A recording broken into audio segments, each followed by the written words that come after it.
दो कटिंग चाय। कई दिनों से बरसात रुकी नहीं। चारों तरफ से विशालकाय पहाड़ों से घिरी घाटी मानो एक प्याले सी नजर आ रही थी। कोई उस प्याले को भरता चला जा रहा था। हर तरफ अंधेरा था, मानो कोई मातम सा पसरा हुआ है। पहाड़ी की तलहटी में एक छोटी सी चाय की दुकान थी। कहने को तो दुकान कह दिया, पर वो एक झुग्गी थी, और उस चाय वाले का बसेरा भी। चाय वाला था एक 10 बरस का छोटू उस्ताद। आसपास अमीरों की कोठियां थीं। नन्ना छोटू सभी को चाय पिलाया करता।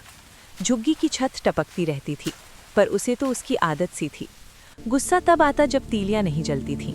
वो सबको तो गर्म कर देता, पर खुद के लिए एक फटी सी चादर का सहारा था।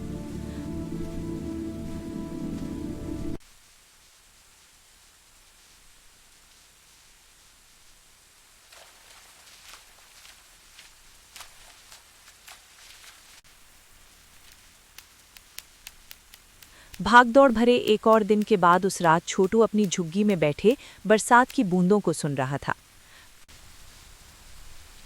ओ छोटू, 2 कटिंग चाय लाना। बरसात खत्म होने का नाम नहीं ले रही थी। तभी कहीं से एक गुहार सी आती है।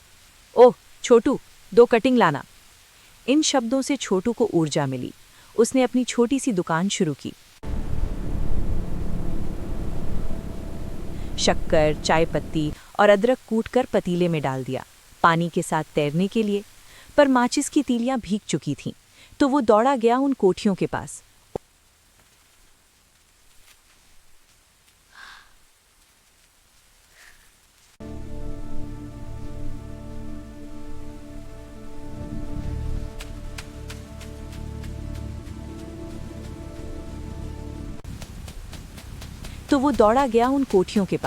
उन लोगों के पास जो एक छत के नीचे अलाव लगाए बैठे हुए थे।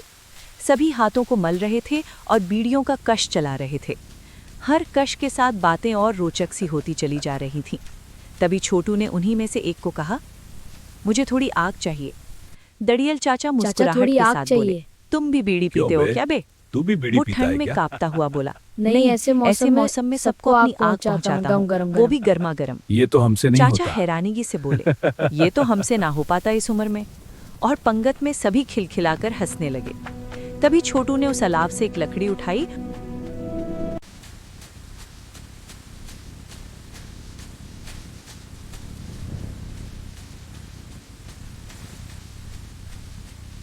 और बहुत तेजी से भागा। अपनी झोपड़ी में जैसे ही पहुंचा, आग बुझ सी गई थी।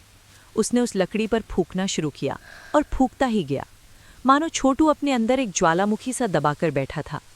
आग फिर से दिखी और चूल्हा जल गया। चाय कुछ समय में उबलने लगी। अदरक की महक ऐसी उठी कि वादियों को महका दिया।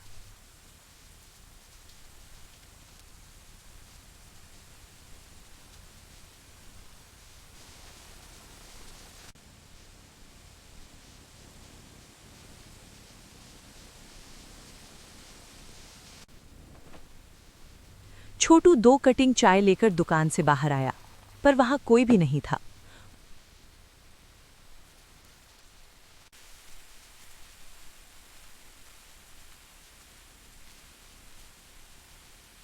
वो भाग दौड़ में थककर इतना मशगूल हो गया कि उसे पता ही नहीं चला कि उस तेज बरसात ने उसके कान में हल्के से क्या फूंक दिया। कब वो खनकती बूंदें शराब के नशे से चढ़ गईं। छोटू आज बड़े अरसे बाद आराम से चाय की चुस्कियां ले रहा था।